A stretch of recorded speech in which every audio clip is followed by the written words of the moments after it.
Мы давно отошли уже от края ядерной пропасти, и даже находясь у края ядерной пропасти, все равно умудрялись вести переговоры и заключать очень даже неплохие тогда соглашения.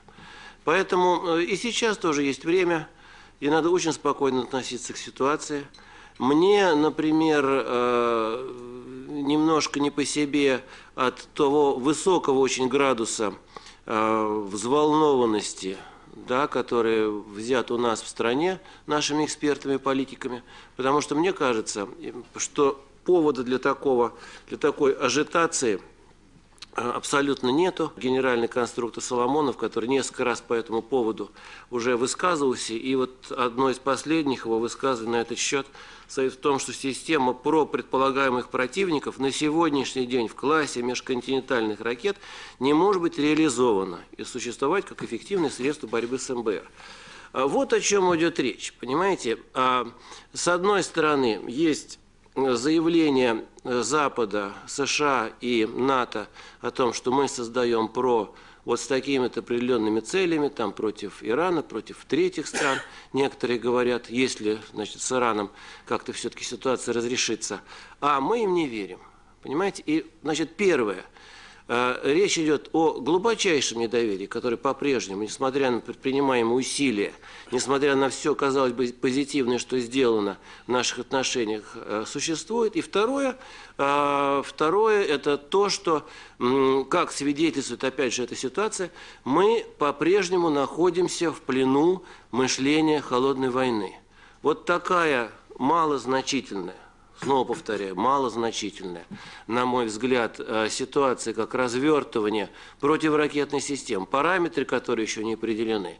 Эти угрозы, о которых мы расписываем, они относятся на самом-то деле, даже эксперты наши говорят, что 2020 год, когда что-то будет создано, что может как-то расценено как представляющее угрозу каким-то нашим, очень небольшой части наших ракет. Еще нет этих ракет, которые нам должны угрожать, понимаете? И, скорее всего, этого не будет. Но что касается вот сегодняшней активности, конечно, все-таки есть определенная нервозность, что близятся такие знаменательные как бы события, а Россия не вовлечена в диалог. В России существует до сих пор очень большой разброс мнений и очень большая озабоченность. И озабоченность для меня, например, она связана с тем, что вот я абсолютно разделяю точку зрения Лаврова, что не должно быть заявительной политики в отношении России. Понимаете, когда нас, как партнеров, ставят, информируют о том, что уже сделано, или о том, что уже решено, готовится делать, и как бы ваше дело сторона, вас информируем практически задним числом. Вот в этой ситуации вообще я вижу вот политический вызов партнерству, не более того. Я против такого положения дел и такой формы диалога. Ну, а что касается компромисса по самой программе противоракетной, то я абсолютно уверен, что он будет достигнут. Дело только во времени. Понимаете, не тот это повод, чтобы стороны раз и навсегда разошлись во мнениях и разошлись бы настолько, что не смогли бы найти вот этот самый common ground, как говорят американцы. Он будет абсолютно найден. Другое дело, что он может быть найден до саммита Чикагского или после саммита Чикагского, до какого-то следующего события, достаточно искусственной даты, или после. Но позиция России все-таки принципиальная, ее очень сложно будет сдвинуть с места, но компромисс возможен, и как раз об этом, и это для меня главное в том, что сказал на днях президент, выступая на Российском совете по международным делам. Он сказал, что двери открыты, мы открыты для диалога, и это самое главное. То, что сказал президент Медведев на этом семинаре в пятницу, в полностью поддерживает тоже союзники. Короче говоря, нам нужно стремиться, нам нужно продолжать этот диалог, нам нужно искать ответов на то, что можно назвать то, что волнует, конечно, Россию. И мы думаем просто, что самый правильный путь – это говорить побольше, меняться точки зрения, даже спориться. Но мы считаем, что мы добьемся такого договора, потому что логика, как бы сказать, возможного сотрудничества в области, связанной с ПРО. В конце концов, проблема связана с пролиферацией, да, оружия массового поражения. Мы думаем, что здесь какого-то крупного разногласия нет. Нужно найти просто оптимальные формы. А сама система натовская, которая теперь строится, она, как-то часто говорится в самом названии, она адаптивна, и мы только находимся в самом начале этой пути. Также, конечно, есть время и есть о чем говорить. Нынешняя тупиковая ситуация на переговорах, конъюнктурно она как раз и связана с тем, что Россия не может идти на какие-либо стратегические решения по проблеме ПРО, не дождавшись итогов президентских выборов в Соединенных Штатах. Но здесь необходимо сделать ряд ремарок. Да, с одной стороны, перспективы для переговоров улучшатся.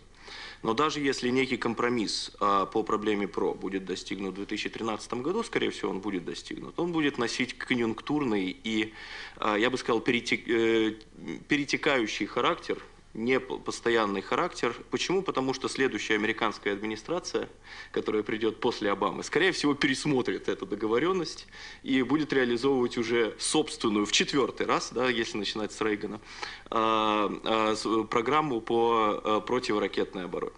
Проблема фундаментальная. Проблема в том, что для России священной коровой по-прежнему внешней оборонной политики является поддержание стратегического паритета с Соединенными Штатами. Именно это для нас является критерием нашей безопасности и критерием нашей великодержавности. Если мы проанализируем суть российских требований к Соединенным Штатам по ПРО, то они ведь не касаются намерений, желаний и планов администрации Обамы. Россия не скрывает, что, собственно, планы администрации Обамы ее интересуют в меньшей степени. Ее интересует инверсия нового договора по ПРО ограничительного характера. Именно это стоит за российскими требованиями о том, что давайте определимся с теми качественными, количественными и географическими критериями, с теми качественными, количественными и географическими потолками, за которые ПРО США не должна переходить. Вообще безотносительно Face the Adaptive Approach. Да, безотносительно нынешней администрации. И до тех пор, пока вот эта приверженность российской стороны идеи паритета пересмотрена не будет, проблема ПРО, конечно же, американцы от нее не откажутся. Скорее всего, республиканская администрация вернется к идее стратегической ПРО, а не преимущественно тактической ПРО, как вот обамовская администрация пытается реализовать. Вот до тех пор эта проблема будет стоять на повестке дня. Но здесь еще, если можно, одно существенное уточнение.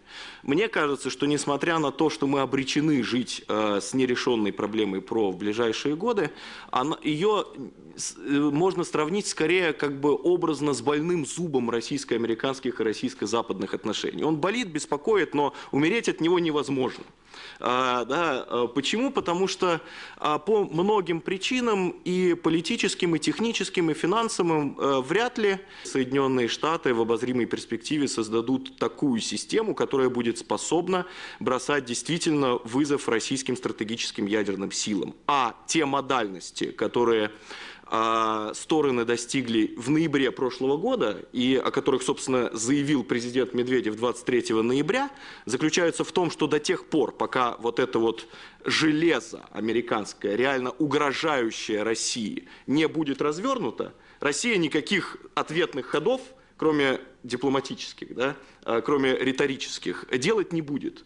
Соответственно, как бы стороны спорить будут,